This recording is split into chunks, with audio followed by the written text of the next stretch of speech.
these supposedly elite teams in the NFC. I'm not mad. I'm just disappointed. So coming into today, outside of the Eagles, the three teams that had the best odds to win the NFC were the Bucs, the Packers, and the 49ers. All three of those teams lost today, and all three of those teams are 3-3. Are there any good teams in the NFC outside of the Eagles right now? No. I mean, I'm going to keep a couple Bucks shares, stocks, but really it feels every week it goes by and I'm yelling at this offense.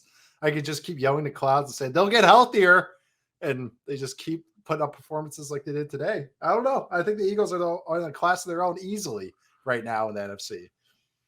The Vikings are 4-1, but the Vikings offense didn't play great today against the Dolphins defense that didn't have any of their defensive backs. Like Skylar Thompson was playing for a chunk of this game, that he got hurt, that Teddy Bridgewater came back in. Yeah. It's not like they ran away with that game. I know the Giants are 4-1. God bless them, but I'm not sure what the long-term outlook is on something like this. So I don't know. I just don't know what you can count on with that second tier. And 5-1, excuse me. The Giants are 5-1. I'm sorry. Thank you, Miller. I'm even disrespecting the Giants here as I trot out their record. But I'm watching the Packers in this game. That is the team of Bucks, Packers, Niners I think I'm most concerned about right now. Because the Bucks, I don't know. Well, that's a good question. Are you more concerned about the Bucks or the Packers right now? Packers. Okay. Yes, more concerned about the Packers. The Bucks offense they got to figure out what their chemistry or their kind of not chemistry, but I guess their chemistry is on offense. Like, and not in the sense of like the players coming together and like having a kumbaya, but more in the sense of like how they're splitting their runs and passes. Because I'll just drop this stat real quick. Well, the fact that the Bucks got a Tom Brady QB sneak stopped today is like, this shows you what type of day that they had. Yes. And by the way, the Patriots defense stopped Jacoby Brissett on a 4th and 1 QB sneak. We had like the two most automatic, those two, Josh Allen and Jalen Hurts. Those are like the automatic QB sneak guys.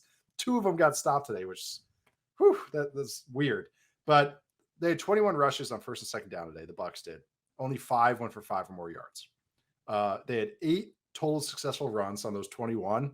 5 of those came in the first quarter. So that means they only had 3 for the rest of the game that were considered successful. And yet they ran the ball over and over and over. And it just, what's the strength of this Bucs team is Tom Brady sitting back there and knifing it up to Godwin, a couple deep balls to Evans. Like, that's kind of where this offense lives in. And it just always just feels like that it's not like that. They just don't have a lot of like sustainability, it seems like. And they just keep getting these tight games where they can't blow any doors open. If you want to be a truly great team, we want to see those kind of impress the voters. They used to say with the AP top 10, like, impress the BCS voters, impress those guys. Like that's what I want to see a little with the Bucs team. And then they just keep having performances like this. Yes, the Steelers got a little lucky on their offense, went 4 for 4 on 3rd and 11 plus in the second half. The league average is 15% on 3rd and 11 plus, and they went 4 for 4 in the second half. That's not going to always happen against you. But really my Bucs concerns is with their offense. And I do have faith that they'll figure it out, but it's like another week just passes by where they have another performance where they're stubbing their toe. So there are 2 things I'm worried about with the Bucs. One is the interior of the offensive line, right? Like the group we knew that wasn't going to get healthier. The tackles were going to come back. Yep. Donovan Smith was going to come back eventually. Jensen's out for the year. That was never going to get better. And that was a problem again today. What Cam Hayward did to Luka Decky on some of those plays is horrifying. And their inability to run the ball. They're dead last in EPA per rush. And they are dead set on running the ball on early downs, even though they're the worst rushing offense in the league. And even on some 3rd downs today, that 3rd and 1 that got blown up, what happened to Cade Otton on that play is just the way their tight ends have blocked even hasn't been very good. They are not a good team that can just line up and run the ball against you. And that's what they've been over the last couple of years. I understand that you don't want 45-year-old Tom Brady throwing the ball 60 times a game for multiple different reasons. But what they're doing on early downs, running the ball, and their inability to run the ball is holding them back. The Packers side of this, what happened to their offensive line today? Even if you're worried about their receiving talent, and that's another reason that I'm a little bit bullish on the Bucs eventually figuring this out, is that the guys catching the ball are good enough where they'll get there. Godwin looks amazing again. Yeah, they have that. They have those guys. The Packers don't have that sort of pass catching talent. We knew that coming in, but I still thought the line would be fine. Like I thought, all right, they'll figure it out up front. Their line has been so good over the last couple of years. Even with Bakhtiari out, they figured it out. They will get a solution there. And you watch the way they played today. I just can't believe that's their best 5 with at the spots they're currently lined up in. Because you watch what's happening at right guard with Royce Newman, and he got subbed out a little bit today. I can't remember who else played, but their right guard situation has been a problem. And then Jenkins is playing right tackle, and he's not playing that well at right tackle. So isn't there a world where you take your all-pro guard and put him back at guard to make that position stronger and see what Nyman can give you at right tackle? Like, it just feels like there is a better 5 group of offensive linemen for the Green Bay Packers than the one that they're using right now. I can understand not wanting to put Nyman there if you don't feel like he's comfortable on the right side. Yeah. But it does still feel like this is not the best solution for them. It feels like kind of a waste to have a left tackle only backup. Like, and he's a good player. Like, I mean, he's a legit starter at tackle. Like, I know he's only played left side, but I mean, I get exactly what you mean, because how that performance was today, like Rodgers isn't really pulling the trigger as quick as he has in the past. And I get it. He's like, not playing well. That's also part of this. The performative deep balls, like you can almost put it should be the safest bet. Like, after the other team has a long drive of like 10 plays or more, or 60 yards or more, like you can put either one. That first throw from Aaron Rodgers is going to be a bomb. It's like automatic. He did it again today. And it's so much a side to side. So like the Bucs offense, because it's a very old school type of offense, it's Arians. So it's at you runs and vertical passing. So they do some screens and stuff, but there's not a lot of side to side quick hitting passing game. There's not a lot of quick game, because they say we undertack underneath with short yards, or running the ball or throwing quick little screens on the outside. That's how we get you underneath, and then we attack you vertically. The Packers offense is all horizontal. It's running the ball or throwing short. There's nothing to make you stretch vertically. Yes, they have vertical elements on their passing concepts, but how many times do you see them completed? Like, yes, there's a beautiful, 1% ball, to Lazard on the left sideline, but there's not a ton, and the touchdown, I guess, later, but there's not a ton of that in the kind of scheme of the offense by design and by choice with Rodgers. And Rodgers also had quotes today after the game saying that they made simple mistakes on complex offense.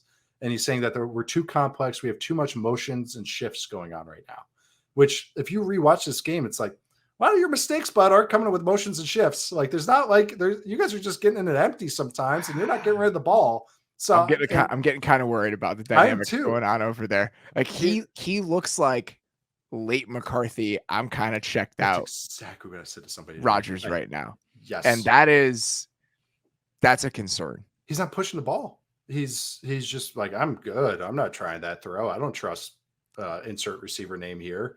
Like, he had, they had 9 snaps of empty day. What motions and complex? Why is that complex? You've done that your whole life being an empty. They did have 6 drops, which doesn't help.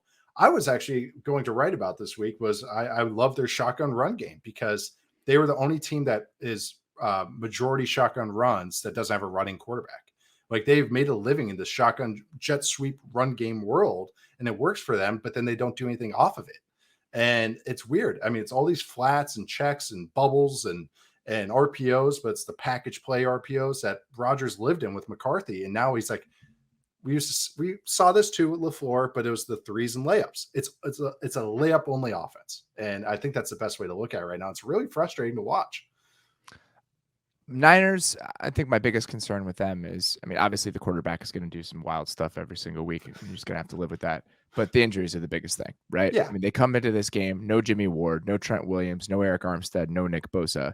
And then Travarius Ward gets hurt in this game. Michael Lynch gets dinged up in this game. You'd have to hope that when they get healthy, we can see the best version of them, that they're going to be relevant in the NFC picture. But I don't know when they're going to get healthy or if that's going to happen. So that's been a consistent concern for them, and it continues to be. The other 2 teams, worth mentioning. I do think the Cowboys with Dak and the way that they play defense, they're going to be an annoyance in the NFC. And I think that if we have consternation about these teams that we think are at the top, I think the Cowboys are as good or better than any of these three teams right now. I feel better about the Cowboys right now. If Dak plays like how we know Dak can play, then these three teams I would just talked about. I really do. It's the Vikings. Bizarre. The Vikings, I'm still not sure. The Vikings, like their inconsistency on offense, still really concerns me. So we'll see what happens with Minnesota. But I do think I feel better about Dallas than maybe any of these three teams right now, which is not, and the Niners mostly because of injury, and that's just not something I thought I was going to say.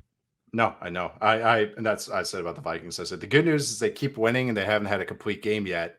The bad news is they haven't had a complete game yet. It just keeps working out for them. So might get ugly if they don't fix some things. Yeah, I like what the Vikings do. Their record doesn't indicate how they're truly playing, but they keep winning. And I do like some of the things they do. I have no idea what to make of their defense. Every series same. One series they look brilliant. I'm like, oh my God. In one series, I'm like, you guys can't guard anybody, and there's nobody within 10 yards of the receiver. So I have no idea what to make for them. But I love that you brought up the Cowboys too, because it's weird how okay I feel about them. Like I did not anticipate being here. I really didn't.